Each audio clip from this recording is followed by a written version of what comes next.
Ya, terima kasih Anda masih bersama kami dalam Gapai Kemuliaan Ramadan. Kita lanjutkan kembali pembahasan kita ke nasihat Sayyidina Ali berikutnya ya Kiai. Di Iya, antara bagian yang kesibukan, kedua. cukuplah bagimu kesibukan dalam ketaatan. Iya, Nah ini maksudnya apa Kiai? Kesibukan dalam ketaatan iya, yang harus sibuk duniawinya iya. atau sibuk dalam taat? Bagaimana Taat. Kiai menerjemahkannya? Mbak Eva, orang kalau sibuk ke kanan ke kiri itu pasti sedang mencari sesuatu. Kalau kita lihat misalnya semua bapak-bapak, ibu-ibu misalnya bekerja nih, kalau keluar pagi, itu saya sering bercanda kan kalau ketemu, mau kemana nih? Jawabannya singkat kok, mencari sesuap nasi, sekalipun nanti dan sebongkah berlian, katanya gitu. Artinya apa? Semua kesibukan yang kita lakukan, itu kalau menggunakan logika kemanusiaan, itu pasti ingin mendapatkan sesuatu kan. Ya, Kalau saya bekerja sekian jam, maka saya berharap saya akan mendapat uang sekian ribu. ya. Kalau saya bekerja sekian hari, maka saya berharap mendapat uang sekian juta. Ini saya katakan begitu pulang, misalnya saya bawa rezeki, anak-anak kan bertanya, Bapak kemana aja selama ini? Sibuk ya, Bapak sibuk nggak bisa nemanin kita. Tapi kemudian saya keluarin uang nih dari kantong saya. Nih, tapi gara-gara Bapak sibuk sekian, nih Bapak pulang bawa ini. Rasanya semua anak-anak itu akan ketawa kan? Mengatakan, oh ya nggak apa-apa kalau gitu Bapak sibuk Sibuk. aja tiap hari. Asal bawa ini. Iya. Lihat. Tapi sebaliknya nih Mbak Eva, kalau kita punya kesibukan yang luar biasa, lalu tidak menghasilkan apa-apa, pasti nanti orang rumah bilang sama-sama begitu mendingan di rumah aja, nggak Ya, usah pergi, kan betul. gitu kan logikanya. Ya. Nah, artinya semua kesibukan, semua tenaga, semua effort yang kita miliki itu pasti secara manusia itu ingin mendapatkan hasil. Maka di sini kata Sayyidina Ali, kalau ukuran dari setiap kesibukan itu adalah manfaat kepada saya, anak saya, keluarga saya, atau siapapun, maka sejatinya kesibukan yang paling bermanfaat itu adalah ketaatan kepada Allah. Kenapa? Karena upahnya kekal abadi di dalam surga. Iya. Bayangin nih Mbak Eva, kalau saya misalnya nih sebagai ahli hukum, pengacara, itu ketika konsultasi itu ada tarifnya. 1 jam misalnya $200, maka $200 ini hanya berlaku untuk 1 jam, dan setiap 1 jam saya akan mendapat tambahan $200. Kita ini akan diberi oleh Allah karena rahman dan rahimnya Allah, itu adalah kenikmatan yang kekal abadi. Padahal sholatnya, puasanya itu cuma berapa sih kalau diukur antara ukuran dunia dengan ukuran akhirat. Bayangkan Mbak Eva, dalam banyak ayat Quran dan hadis tentang relativisme waktu antara dunia dan akhirat, Akhirat. itu ada 1 hari inda rabbika itu ka'alfi sanatin mimma ta'udun, seperti 1000 tahun yang kamu alami di dunia. Kalau seperti itu Mbak Eva, kita nggak bisa dong bayar harga surga 1 hari.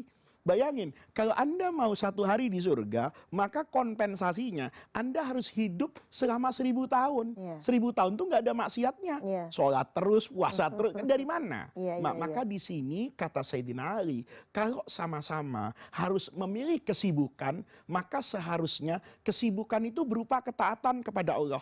Dan ini para pemirsa harus ingat nih, bukan kesibukan kepada Allah itu diartikan sholat 24 jam. Iya. Enggak.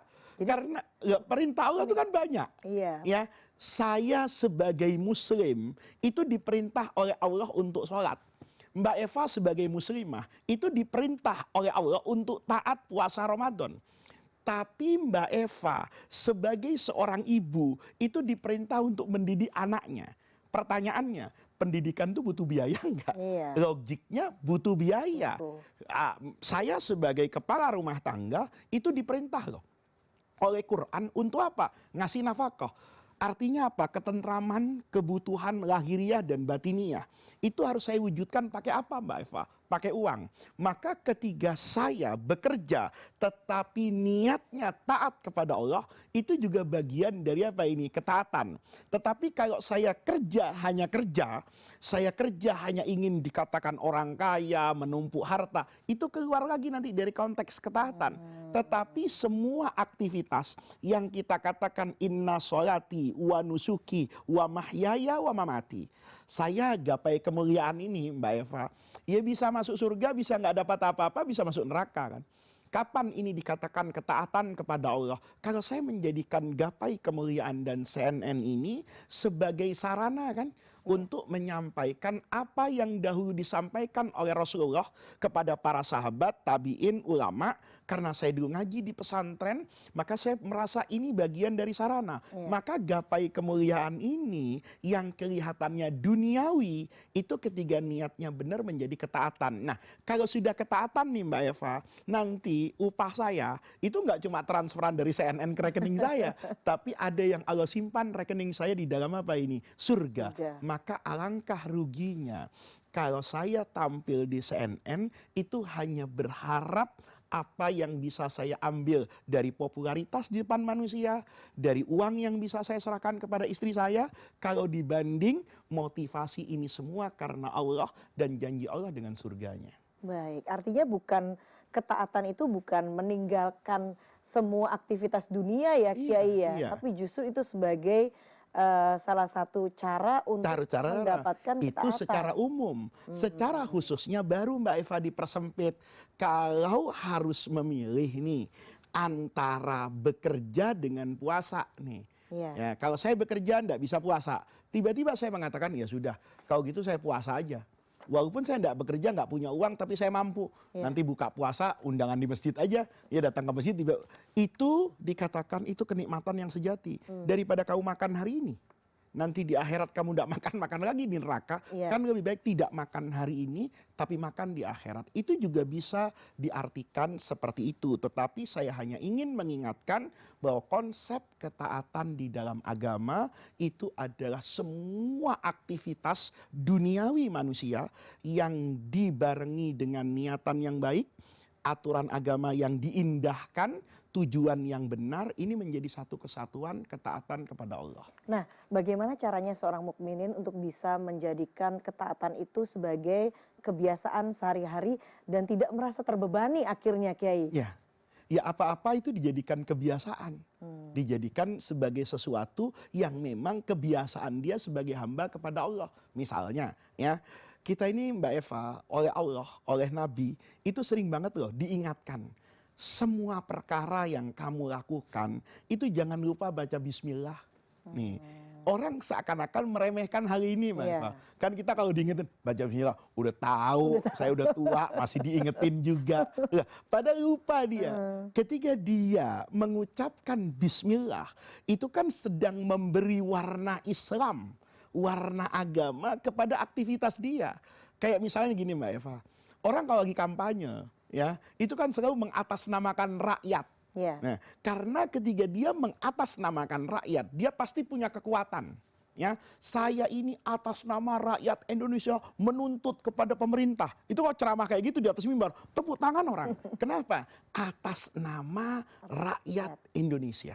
Nah, bagaimana Mbak Eva kalau saya katakan saya ini sebetulnya nggak mau tidur malam ini, tapi saya memilih tidur, tidurnya itu bismikallahumma, atas nama Allah. Kenapa? Allah yang memerintahkan, badanmu ada waktunya sholat, ada waktunya kerja, ada waktunya tidur. Maka ketika saya melakukan aktivitas apapun, menyeret basmalah, itu artinya saya sedang ingin membiasakan diri saya dan hidup saya agar semua yang saya lakukan itu ada dimensi bismillahnya. Jadi jangan pernah remehkan baca bismillah. Kita ini sering marah kalau diingatkan basmalah. Kalau diingatkan doa yang panjang-panjang, itu merasa bangga. Oh iya benar-benar. Tolong Kiai ingatkan doa ketika umroh, ketika tawaf. Tapi ketika makan, baca bismillah.